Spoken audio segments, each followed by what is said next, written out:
कबाज पांदी कर कबाज पांदी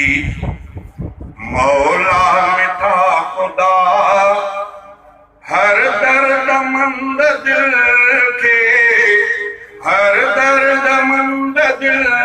के अल्लाह दे शिफा कर कबाज पांदी कर कबाज पांदी मौला मिठा खुदा हर दर्द मंद दिल के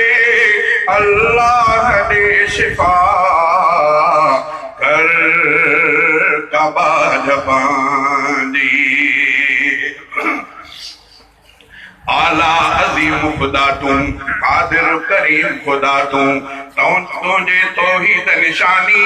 कलमो कुरान बयानी अस्माउल हुस्ना तुझा पर्दा था खोलिन दिल जा हय्युल क़य्यूम बिदायूं तुझो आ इस्मे आज़म तुझो ज़िक्र ईसाई तुझो ज़िक्र ईसाई दिल जी अहम दवा कर कबाज पांदी कर कबाज पांदी मौला मिठा खुदा हर दर्द मंद दिल के अल्लाह दे शिफा कर कबाज पांदी के पूजन था बुतन के सजदा कन कबरुन के तो रब असां खे बचायो ऐं पंहिंजे दर ते झुकायो मोमिन ऐं मुस्लिम तो कयो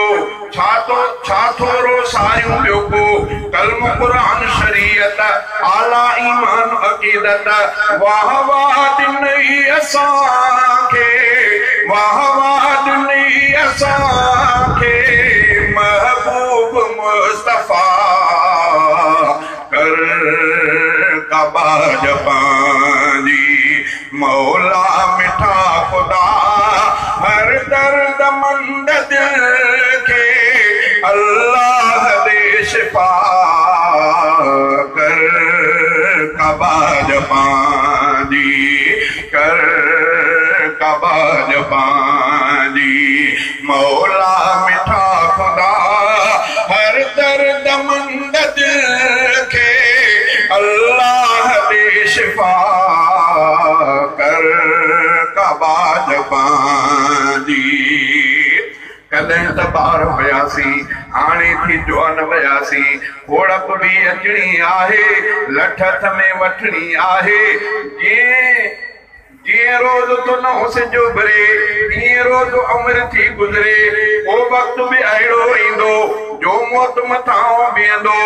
ओ कबर में असांजी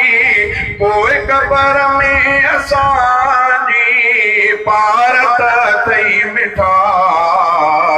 कर कबाज पांदी मौला मिठा खुदा हर दर्द मंद दिल के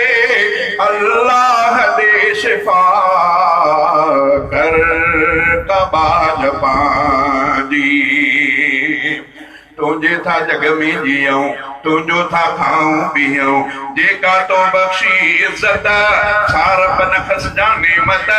ये केर कंदो सखा ॿियो जीअं गुरण बिना तो था कयो सैफुल्ला छा छा गाए हाले जरी छा छा ॿुधाए अल्लाह साईं